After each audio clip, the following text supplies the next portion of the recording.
নামাজের কি নিয়ম, কয় রাকাত পড়বেন, প্রথম রাকাতে কোন সূরা পড়বেন, কতবার পড়বেন, দ্বিতীয় রাকাতে কোন সূরা পড়বেন, কত রাকাত পড়বেন, জানা আছে তো আপনাদের? জানা নাই? একজনও জানেন না? ইন্না লিল্লাহি ওয়া ইন্না ইলাইহি রাজিউন। আসুন আমরা জেনে নেই 2025-এ লাইলাতুল কদর আমরা কিভাবে উদযাপন করতে পারি এবং লাইলাতুল কদরে আমাদের আমলগুলো কি থাকবে। আমরা অনেকে আছি যে লাইলাতুল কদরের আমল সম্পর্কে অনেকে জানি না বা অনেকে জানার পরেও আমল করি না। এটা এমন একটা দামি রাত যে রাতে আল্লাহ তাআলা লাইলাতুল কদরের রাতে আল্লাহ তাআলা কোরআনুল কারীম নাজিল করেছিলেন। এই এত দামি একটা রাত, এত দামি একটি রাত পাওয়ার পরেও যারা এই রাতে আমরা আমল করতে পারি না, আমার মনে হয় তাদের চেয়ে দুর্ভাগা আর কেউ হইতে পারে না। এজন্য আসুন আমরা সবাই মিলে লাইলাতুল কদরের আমল জানি, লাইলাতুল কদরের আমল জেনে সেটা আমরা যথাযথভাবে আদায় করি। ইনশাআল্লাহ আমাদের দুনিয়াও কামিয়াবি হয়ে যাবে, আমাদের আখিরাতটা সুন্দর হয়ে যাবে। তো চলুন কথা না বলে আমাদের ভিডিও শুরু করা যাক। শবে কদরের রাতের নামাজের নিয়ম কি? শবে কদরের রাতের নামাজের কি নিয়ম, কয় রাকাত পড়বেন, প্রথম রাকাতে কোন সূরা পড়বেন, কতবার পড়বেন, দ্বিতীয় রাকাতে কোন সূরা পড়বেন, কত রাকাত পড়বেন, জানা আছে তো আপনাদের? জানা নাই?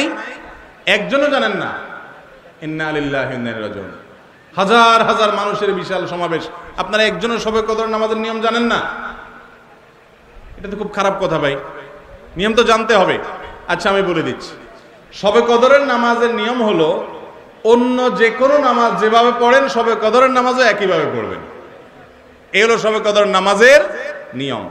এমন কোনো কথা নাই যে শবে কদরের নামাজে প্রথম রাকাতে সূরা ফাতিহার পর অমুক সূরা এতবার পড়তে হবে, দ্বিতীয় রাকাতে ততবার পড়তে হবে, এরকম কোনো কথা কোরআন হাদিসে, এগুলা মন গড়া বিভিন্ন সিস্টেম, বিভিন্ন পদ্ধতির কথা, বিভিন্ন আপনার বাজারে নামাজ শিক্ষার বই নামে অনেক বই আছে, সব বই না, কিছু কিছু বই আছে, এইসব বইতে শবে কদরের নামাজ এত রাকাত, প্রথম রাকাতের এই নিয়ম, দ্বিতীয় রাকাতের ওই নিয়ম, এরকম বিভিন্ন কথা বলা আছে। এগুলো সব ভিত্তিহীন, মন গড়া, এগুলো কোরআন হাদিসে নাই। কোরআন হাদিসে লাইলাতুল কদরে অন্য রাতের মতো আপনি নামাজ পড়বেন, একটু লম্বা সময় নিয়ে পড়বেন।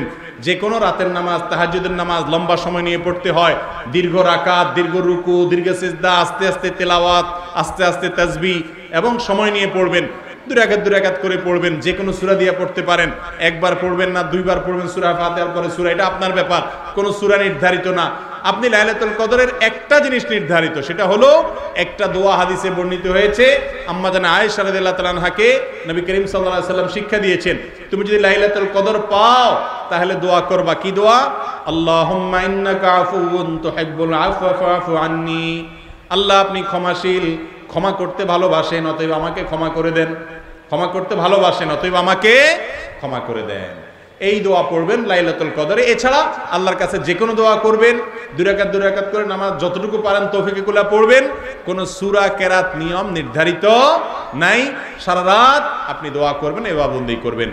আর এই শবে কদর পাওয়ার জন্য, শবে কদরের ইবাদতের আশায় রমজানের শেষ রাতে, শেষ 10 রাতের সবগুলোতে, বিশেষ করে বেজরগুলোতে বেশি বেশি করে করবেন। শুধু 27 তারিখকেই করবেন, অন্যগুলোতে ঘুমাবেন। এটা সুন্নাহ সম্মত লাইলাতুল কদরের তালাশ নয়।